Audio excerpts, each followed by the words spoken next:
काय आणलास रे काय?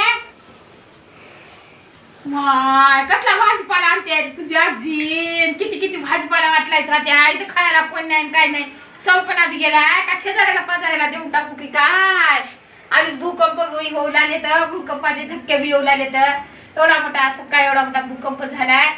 हा आता भाजीपाला खायचा काय नाही. कसं किती किती भाजीपाला देऊ लागली तुझी आजी. अगं खाय की ग भेट आले तर फोकटाचं.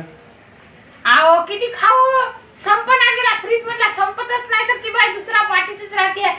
कद्दू दिली आहे 5 दोडके आणि ते खाय की फोकटाचं भेटायला शेतकऱ्याच्या तर घरात भाजीपाला एवढा नसेल. आमच्या भाजीपाला पडून ठेवलेला आहे. ते लताबाई एक भाजीपाल्याचा धंदा करून लागली आणि एवढा मोठा भाजीपाला वाटला होता. खाय पुन्हा एखादी झटका आला तर ते भेटणार नाही तुला भूकंपाचा. आता भूकंप माहित आहे की नाही काळातला लय मोठा भूकंप झालाय.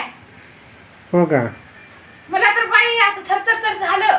मी तर म्हणते आता काय खरं नाही. आपला भूकंप आलाय आता दुसरा आलाय आता तिसरा कधी येते की काय नाही की. बर कर भाजी खाय चुरून खाय की दोन्ही भाजीपाला वाटलं माती बाई. खाय काय उद्याचं काय बरंच आहे. उद्या एखादी झाला मोठा झटका भूकंपाचा तर नाही बाई मी खाऊन पिऊन मरणार आहे. मला मरायचं नाही बाई भूकंपामध्ये. काय तू आईला बी बहिणीला फोन लावून सांग.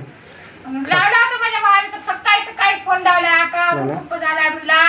चहा मी पिलीस की नाही म्हणला. चहा मी पिऊन घे. भाव आणि ते तुझ्या भावाकडे ते तिकटाचे पैसे राहिलेले आहेत ते मागून घे. उद्या भूकंप झाला तर ते पैसे करला भूकंप व्हायला कधी काय होईल माणसाचं काही खरं नाही. हो की मग आपले बुडून जातील की त्याच्याकडे. हा मागून घे. उद्या वसूल करायला. आणि ते ऐकून ते लोण्याचे पैसे मागून घे. हो सगळे घेतो.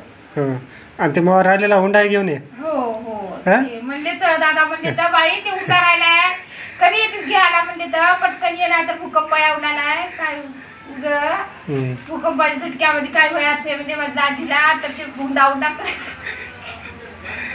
बरं पब्लिकला काही सांगायचं का तुला थोडक्यात? एवढं सांगायचंय भूकंपाचे धक्के आले तर खाऊन पिऊन मस्त मजेत राहा आईस करा.